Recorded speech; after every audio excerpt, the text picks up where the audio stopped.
1. Remember to look up at the stars and not down at your feet. 2. Never give up work. Work gives you meaning and purpose, and life is empty without it. 3. If you are lucky enough to find love, remember it is there and don't throw it away. We are just an advanced breed of monkeys on a minor planet of a very average star. But we can understand the universe. That makes us something very special.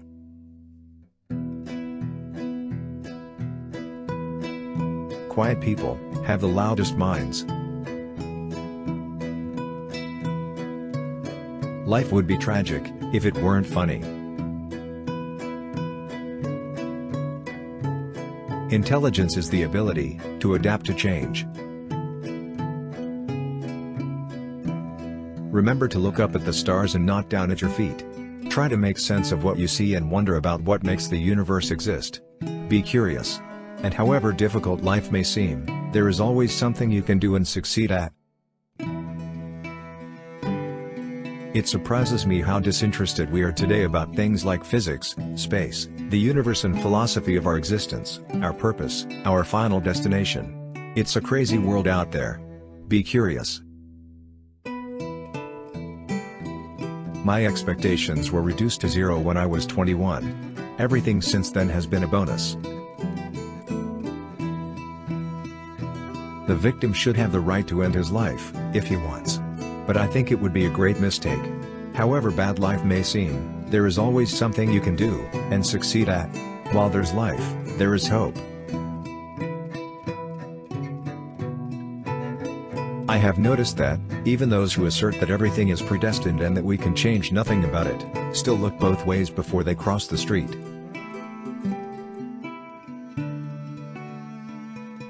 One of the basic rules of the universe is that nothing is perfect. Perfection simply doesn't exist. Without imperfection, neither you nor I would exist. I think computer viruses should count as life. I think it says something about human nature that the only form of life we have created so far is purely destructive. We've created life in our own image. The universe doesn't allow perfection. My goal is simple. It is a complete understanding of the universe, why it is as it is and why it exists at all.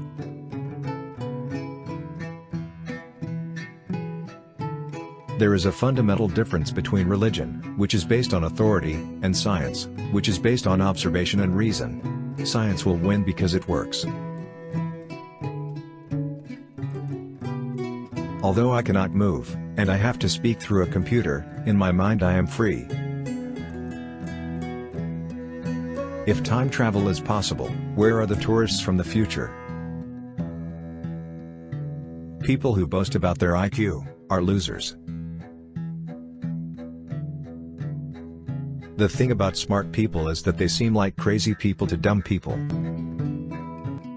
I'm not afraid of death, but I'm in no hurry to die. The downside of my celebrity is that I cannot go anywhere in the world without being recognized.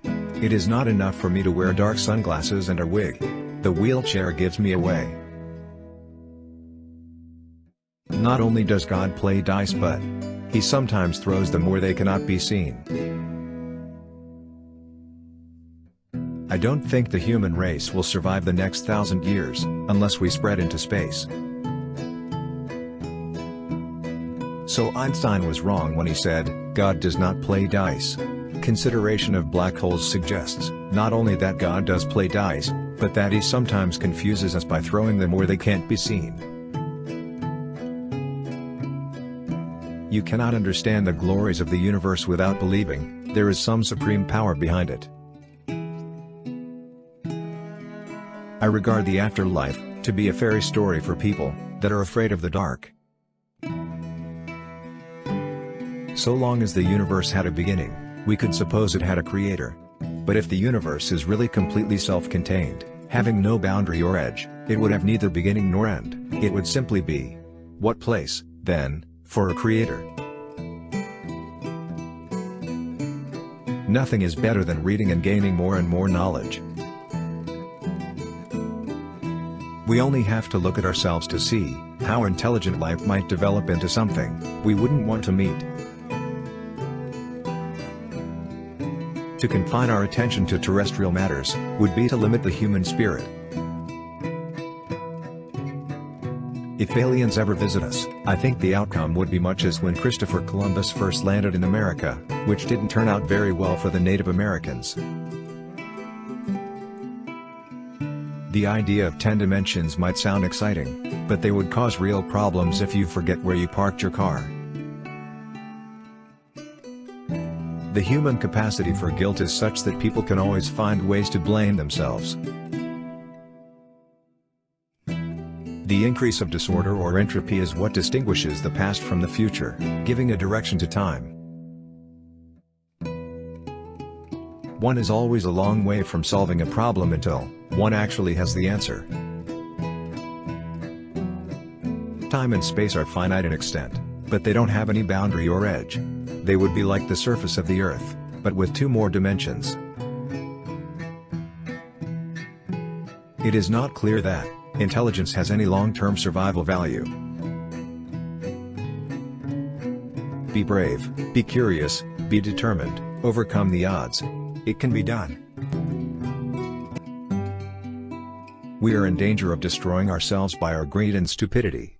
We cannot remain looking inwards at ourselves on a small and increasingly polluted and overcrowded planet. Eternity is a long time, especially towards the end. Government works best under the glare of public scrutiny. Absent such scrutiny, abuses occur. When we see the Earth from space, we see ourselves as a whole. We see the unity, and not the divisions. It is such a simple image with a compelling message: one planet, one human race.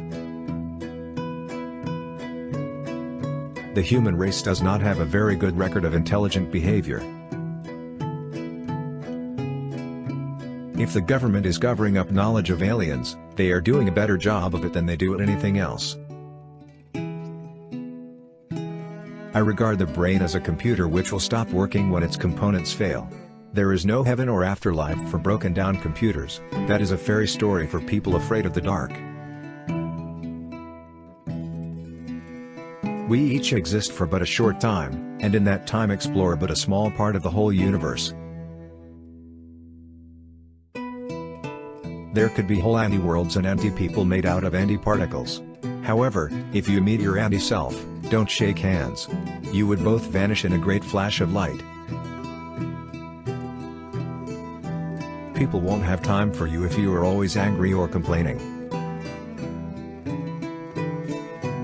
The universe does not behave according to our preconceived ideas. It continues to surprise us. We find ourselves in a bewildering world. We want to make sense of what we see around us and to ask, what is the nature of the universe? What is our place in it, and where did it and we come from? Why is it the way it is? The whole history of science has been the gradual realization that events do not happen in an arbitrary manner, but that they reflect a certain underlying order, which may or may not be divinely inspired. Today we'll still yearn to know why we are here and where we came from. Humanity's deepest desire for knowledge is justification enough for our continuing quest. And our goal is nothing less than a complete description of the universe we live in. I have spent my life traveling across the universe, inside my mind. Let us fight for every woman and every man to have the opportunity to live healthy, secure lives, full of opportunity and love. We are all time travelers, journeying together into the future. But let us work together to make that future a place we want to visit. What you have told us is rubbish. The world is really a flat plate supported on the back of a giant tortoise. If one is physically disabled, one cannot afford to be psychologically disabled as well. Mankind's greatest achievements have come about by talking and its greatest failures by not talking. It doesn't have to be like this.